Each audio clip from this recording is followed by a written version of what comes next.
उनके भविष्य की चिंता रहती है।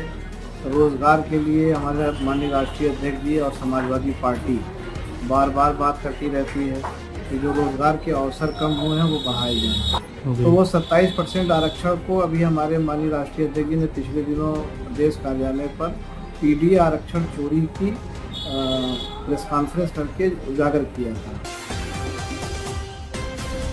नमस्कार, आप देख रहे हैं एसडी न्यूज नेटवर्क। आज हमारे साथ मौजूद हैं समाजवादी पार्टी के शहर सचिव जनाब आरिफ हबीब साहब। शहर की राजनीति, जनता के मुद्दों और आने वाले चुनावों को लेकर उनसे करेंगे खास बातचीत। सर, बहुत बहुत स्वागत है आपका एसडी न्यूज नेटवर्क में। समाजवादी पार्टी में युवाओं और आम जनता के लिए कौन कौन से बड़े मुद्दों पर काम कर रही है? देखिए, समाजवादी पार्टी माननीय राष्ट्रीय अध्यक्ष श्री अखिलेश यादव जी के नेतृत्व में लगातार उनको उनके भविष्य की चिंता रहती है।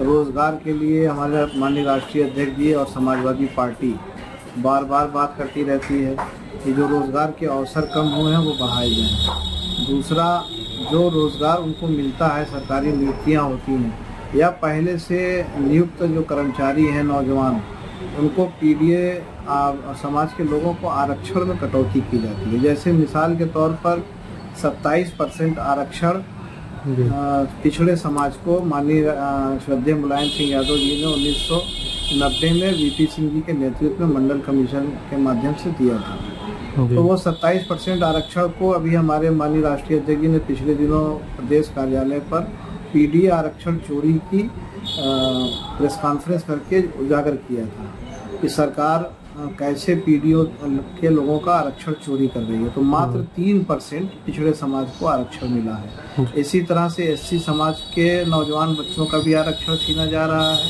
और एसटी समाज तो पूरा गायब है उसका आरक्षण। तो पीडीए समाज के आरक्षण को ये सरकार खा जा रही है।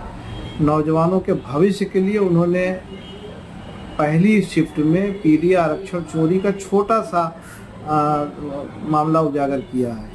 आने वाले दिनों में नौजवानों के लिए, उनके भविष्य के लिए जो सरकार चोरी कर रही है, उनके अधिकार को छीन रही है, उसका भी पर्दाफाश करने का काम समाजवादी पार्टी करेगी और नौजवानों को आगाह करेगी कि भारतीय जनता पार्टी को परास्त करके उत्तर प्रदेश में समाजवादी पार्टी की सरकार ले आए ताकि हम नौजवानों के भविष्य को सुनहरा अवसर दे सके, उनका भविष्य सुधार सके।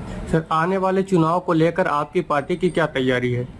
आने वाले चुनाव को लेकर के पार्टी संगठन के स्तर पर और सरकार की जो एंटी इनकम बेसी है उनको लेकर के और जनता की जो मांग है उन सब पर समाजवादी पार्टी गौर कर रही है और उसी के आधार पर अपनी तैयारी को लेके चल रही है।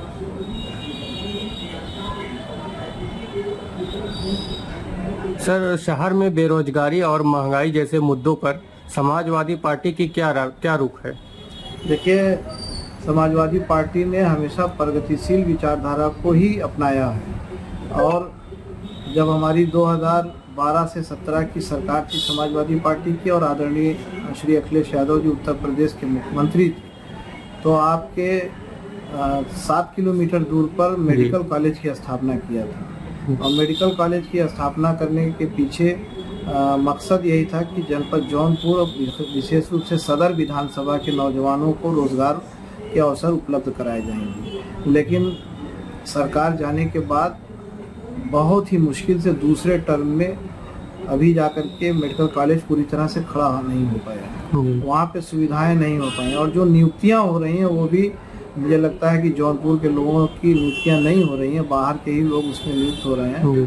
तो समाजवादी पार्टी जब भी सरकार में आएगी जौनपुर के युवाओं को रोजगार से जोड़ने का काम करेगी। मेडिकल कॉलेज की तरह दूसरी योजना भी लेकर के आएगी ताकि जौनपुर के जो नौजवान युवा हैं जो दूसरे प्रदेशों में जाते हैं या जनपद छोड़ करके दूसरी जगह जाते हैं, उन्हें अपने ही शहर में, अपने ही जिले में रोजगार के अवसर मुहैया कराए जा सकें।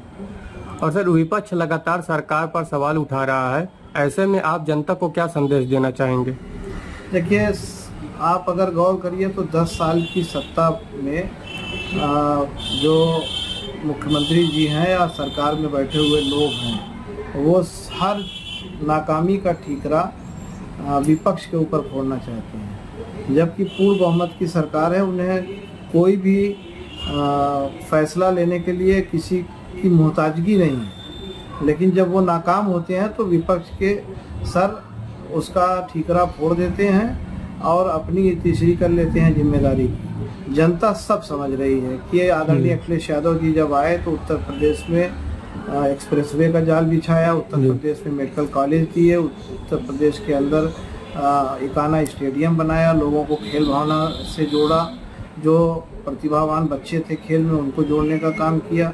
उसी तरह से उन्होंने डेयरी के क्षेत्र में किसानों को राहत, अधिवक्ताओं का चैम्बर बनाया, पुलिस मुख्यालय बनाया, हाई कोर्ट की बिल्डिंग बनाया, आलमबाग का बस अड्डा बनाया, जनपदों में भी मेडिकल कॉलेज बनाए। बहुत सारी योजनाएं आज ऐसी हैं जिनको या तो रोक दिया गया या उन्हें पूरा किया गया, तो उस पर आदरणीय अखिलेश यादव जी का शिलापट हटा करके मुख्यमंत्री जी ने अपना शिलापट लगाया। तो हमने काम किया है, हमें जब अवसर मिलेगा तो हम काम करेंगे। जनता सब देख रही है कि 10 साल में सिर्फ बयानबाजी हो रही है और विपक्ष के सर अपनी नाकामियों का सरकार ठीकरा फोड़ रही है। जी। और सर, अल्पसंख्यक और गरीब वर्ग के लिए आपकी पार्टी की क्या योजनाएं हैं? हमारी पार्टी ने सभी समाज के लिए योजना बनाई थी और बनाया है। पहले भी हमने सबके हित में काम किया, आगे भी हम सबके हित में काम करने रहेंगे। अल्पसंख्यक समाज भी हमारी योजनाओं में शामिल है। अच्छा, शहर के विकास को लेकर आपकी क्या प्राथमिकताएं हैं? शहर के विकास को लेकर के सबसे पहले तो हमें अपना इंफ्रास्ट्रक्चर मजबूत करना है। जैसे सड़क, पानी, बिजली, ये 3 मूलभूत चीज़ें होती हैं जो जीवन को ऊंचाई पर ले जाती हैं। सड़क, पानी, बिजली के लिए आज आप देख रहे हैं कि किस तरह से जौनपुर की जनता जूझ रही है। ना तो बिजली पर्याप्त रूप से मिल पा रही है, सड़कें आप STP की योजना में खुदी हुई हैं पूरे शहर की, जगह जगह गड्ढे हैं, और जब लाइट नहीं मिलती है तो पानी की भी उपलब्धता पूरी तरह से नहीं हो पाती। तो सबसे पहले हम जब सत्ता में आएंगे तो इंफ्रास्ट्रक्चर को मजबूत करेंगे। जब हमारा इंफ्रास्ट्रक्चर मजबूत होगा तो हमारी आगे की योजनाएं भी सफल होंगी। और सर, युवाओं को राजनीति में जोड़ने के लिए समाजवादी पार्टी क्या कदम उठा रही है? देखिए, समाजवादी पार्टी के संस्थापक माननीय श्रद्धेय मुलायम सिंह यादव जी ने कहा था कि समाजवादी पार्टी कभी बूढ़ी नहीं होगी और ये नौजवान पार्टी हमेशा रहेगी।